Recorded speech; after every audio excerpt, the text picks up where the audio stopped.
dit, alors, fin de la sanction, je ne sais pas si c'est une sanction, puisque c'est lui-même qui a dit qu'il ne voulait pas rejoindre l'équipe nationale.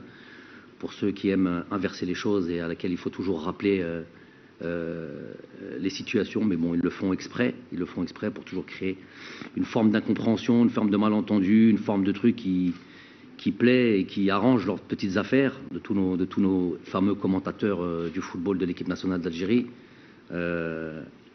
J'aimerais qu'ils se concentrent un peu plus sur le championnat d'Algérien et ramener tous ceux qui commentent le football et qui ramènent leur expertise et fassent en sorte de donner les bons conseils pour que notre championnat se déroule de la meilleure des manières et qui laisse un petit peu tranquille, juste un petit peu, l'équipe nationale et qui nous laisse avancer un petit peu. Ça fait peut-être un peu vendre un petit peu moins, c'est un peu moins intéressant, mais c'est aussi important et beaucoup plus important que tous ces experts puissent donner et amener à faire que le championnat soit de meilleure qualité. Donc, je le répète, c'est lui qui avait tout seul dit que... C'est dommage parce qu'il va nous rejoindre, donc d'en reparler, je ne pense pas que ça puisse lui faire plaisir à qui que ce soit, en tout cas des gens qui vont être concernés par ces deux rencontres, que ce soit lui, que ce soit les joueurs.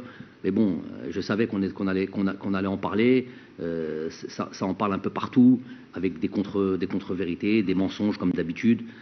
C'est lui qui s'était exclu, entre guillemets, puisque c'est lui qui voulait mettre cette équipe nationale entre parenthèses. Maintenant, pour parler clairement, je n'éviterai pas le sujet. Si vous dites qu'est-ce qui a changé entre-temps, ben déjà, je vais parler clairement. Pourquoi? Parce que c'est toujours les mêmes choses. Ben pourquoi il s'y tient pas? Le coach a dit que tant qu'il sera là, ben, il n'y aura pas de handi. Quand il reviendra, quand il y aura un autre entraîneur, il fera ce qu'il veut, évidemment. Moi, j'ai condamné personne et je l'ai prouvé avec des joueurs qui ont fait des choses... D'autres joueurs, on a aucun joueur n'a le monopole du patriotisme ou le monopole du nationalisme ou qui peut se targuer d'aimer plus les joueurs actuels ou les joueurs du passé. Et j'ai jamais fermé une porte de manière définitive à qui que ce soit. Bon, jamais. Je peux dire que tant que je serai là, c'est bon. Lui, je ne travaillerai pas avec lui, mais ça ne veut pas dire qu'on doit l'interdire d'équipe nationale ad vitam aeternam. Alors l'explication de tant que je serai là, aujourd'hui je suis là, il est là. Donc ça serait quoi? Bon, ça serait parce que j'avais prévu, alors, je vais vous donner le scoop, moi, j'avais prévu d'aller en Coupe du Monde. Et après cette Coupe du Monde, j'estimais que c'était la fin d'un cycle, en tout cas pour moi. Et d'ailleurs, j'arrivais en fin de contrat, transmettre le témoin et quelqu'un d'autre allait venir. Donc ce quelqu'un d'autre aurait eu sûrement la possibilité d'intégrer Andy Delors. C'est pour ça que j'ai bien dit, j'ai jamais été dans l'idée qu'il soit définitivement enlevé de l'équipe nationale, mais avec moi, avec mon idée, j'avais déjà mon projet. Ça ne servait à rien de le mettre sur la place publique. Hein. Donc c'était ça. Donc aujourd'hui, je suis encore sélectionneur. Donc je vais attendre quoi? Quelle Coupe du Monde pour qu'il ne revienne plus? Et surtout, pour être raccord, j'ai pas peur de vous le dire, parce que c'est ce que je lui ai dit aussi. Si on avait été à cette Coupe du Monde, Andy Delors n'aurait pas été en Coupe du Monde. Parce qu'il y a eu des choses, pas besoin de répéter ce qui s'est passé. Il y a un truc sur lequel on doit être logique et on doit être clair là-dessus.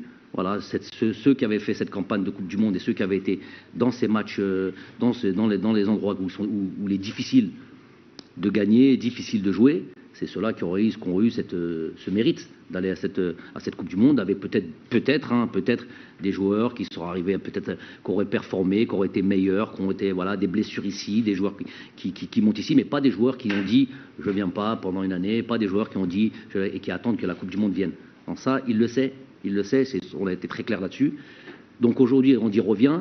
Et il revient presquement à la case départ. Il va redevoir aller au Niger, ou encore en Ouganda, en Tanzanie. On retourne dans ce truc-là. Donc à partir de là, ça c'est la première des raisons. Donc à partir de là, et les explications qu'il m'a données, parce qu'on a évidemment beaucoup discuté, sur quelque chose que je ne savais pas et que je ne pouvais pas le savoir parce qu'il n'a jamais communiqué là-dessus, d'ordre privé, qui l'ont amené à prendre cette décision-là, en plus du club. Soyons pas malhonnêtes. En plus de ça, il l'a dit, par rapport à sa position par rapport à son club, où il voulait vraiment truc, mais il y avait d'autres éléments privés qu'il m'a dit, et j'ai tendance à croire, quand il s'agit de situations assez graves et qui concernent la famille, le domaine privé. Il n'en a pas parlé, j'en parlerai pas, évidemment. Et donc j'ai tendance à croire ça. Donc ça, plus ça, il n'y a plus de Coupe du Monde. Il va revenir faire les matchs sur lesquels on estimait qu'il devait faire, à savoir ses déplacements périlleux, ses matchs compliqués. Il va devoir les refaire. Donc moi, il n'y a plus de problème quant à mon